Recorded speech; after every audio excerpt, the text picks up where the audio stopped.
அரசு ஒப்பந்தங்கள் மதிப்பீடு என்பது முக்கியமானது. அரசு ஒப்பந்தங்களே மதிப்பீடு என்பது முக்கியமானது. மதிப்பீட்டின் அடிப்படையில் தான் ஒப்பந்தங்கள் கோரப்படுகிறது.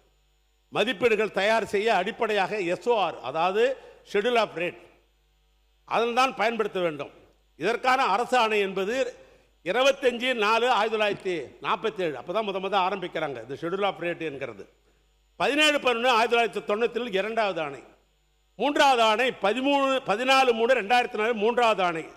ஆக தமிழ்நாட்டில் 3 இந்த ஷெட்யூல் ஆஃப் ரேட் என்கிற ஆணை போடப்பட்டிருக்கிறது. இதுதான் இந்த ஷெட்யூல் ஆஃப் ரேட் என்கிற இந்த ஆணைகள் சம்பந்தப்பட்டதான் இந்த 3 வேல்யூம், 1, 2, 3 இந்த வேல்யூம் தான் ஷெட்யூல் ஆஃப் ரேட் என்கிற இந்த வேல்யூம்.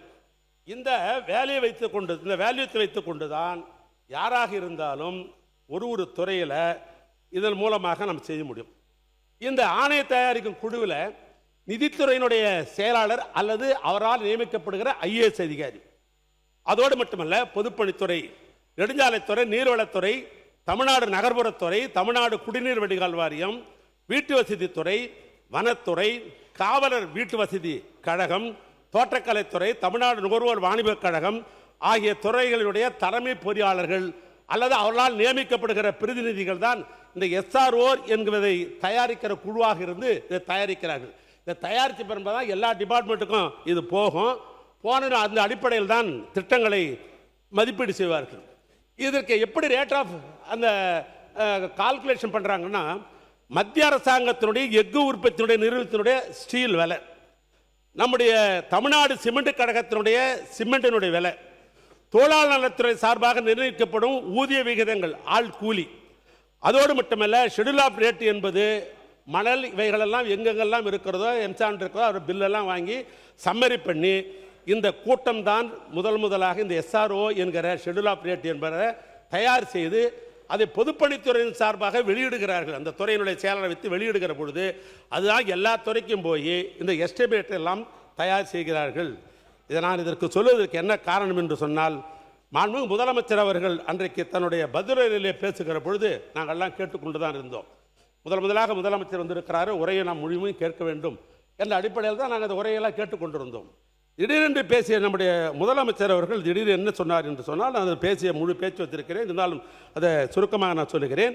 அன்றைக்கு முதலமைச்சர் அளித்த பதில் உரையில் டெண்டர்களை முறைப்படுத்த தெரிந்த அளவுக்கு அதனுடைய டெண்டரை ரேட்டை உயர்த்தி ஊழல் செய்ய தெரியாது என்று வார்த்தை சொன்னார். ஊழல் என்பதை தயவுசெய்து நீங்களே எடுத்துருங்க, இப்போ எடுத்துருங்க. அவர் சொன்ன வார்த்தை தான் கோட் பண்ணுறேன், அது நீங்களே எடுத்துடலாம். எங்களுக்கு ரேட்டை ஏற்றி பண்ண தெரியாது. ஏன்னா அந்த ரேட்டு ஏற்றுறது போகிறது வரதெல்லாம் யாரோ முதலமைச்சருக்கு அவர் யாரோ தவறாக வழிநடத்தி விட்டார்களோ அல்லது அவருக்கு செய்தி இப்படி தவறாக கிடைத்திருக்கிறதோ என்ற அடிப்படையில் தான் இருப்ப. எது எனக்கு தெரியும், எதை பேசணும்னு தெரியும். உட்கார். அவருக்கு அதிகாரிகள் அதாவது தவறாக எழுதி கொடுத்து விட்டார்களோ அது தவறாக நடத்தி விட்டார்கள் என்ற அடிப்படையில் மாண்புமிகு பேரவைத் தலைவர் அவர்களே, மாண்புமிகு முன்னாள் அமைச்சருக்கு நன்றாக தெரியும், தவறாக எழுதி கொடுத்து விட்டாரோ தவறாக புரிந்து கொண்டாரோ என்ற வார்த்தைகள் அவைக்கு இப்பொழுது நீக்குமாறு கேட்டுக்கொள்ளும். வார்த்தைகள் அவைக்குள் நீக்கப்படுகிறது. மாண்புமிகு முதலமைச்சர் யாரும் வழிநடத்த தேவையில்லை, எல்லாம் தெரிந்தவர், விரல்நுழையில் விவரங்கள்லாம் வைத்துக்கொண்டு தான் பேசுகிறார். நீங்கள் தொடர்ந்து பேசலாம். ஆக இது சட்டமன்றத்திலே இது ஒரு பதிவாக இருக்கிற காரணத்தில் இதை சொல்கிறேன். நான் என்ன சொல்கிறேன், முதலமைச்சருக்கு அதிகமான திறமை என்பதிலே எனக்கு ஒன்றும் மாற்று கருத்தில். ஆனால் நான் சொல்ல விரும்புவது, என்னுடைய வயதுக்கு நான் இந்த சட்டமன்றத்திற்கு 1984 வந்தேன் என்பது உங்களுக்கெல்லாம் தெரியும். நான் எந்த தவறான வார்த்தைகளோ அன்பார்லிமெண்ட்ரி வாழலாம் நான் பயன்படுத்த மாட்டேன், பயன்படுத்தும் எனக்கெல்லாம் தெரியாது.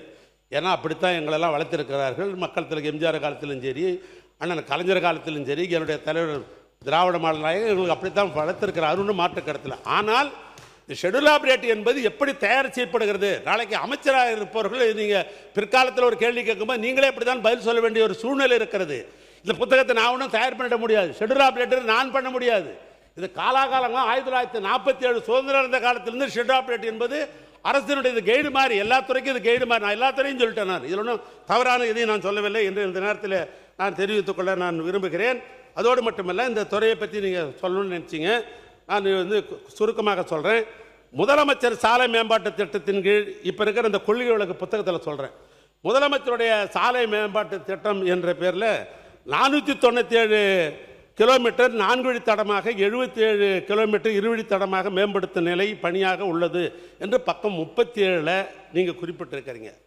ஆனால் இந்த திட்டத்தின் கீழ் இந்த நிதியாண்டில் எத்தனை கிலோமீட்டர் 4 வழித்தடமாக 2 வழித்தடம் எத்தனை கிலோமீட்டர் எதுவுமே சொல்லலை. ஒரு ஸ்கீமை சொல்லலாம், இந்த வருஷம் இவ்வளோ பணம் ஒதுக்கிறோம், நாங்கள் இவ்வளோ செய்ய போகிறோம்னு சொல்லணும். ஆனால் அப்படி சொல்லலை. பிளே ஸ்டோர் மற்றும் ஆப் ஸ்டோரில் இருந்து பாலிமர் செயலியை QR கோடு மூலம் பதிவிறக்கம் செய்யுங்கள். செய்திகளை உடனுக்குடன் பெறுங்கள்.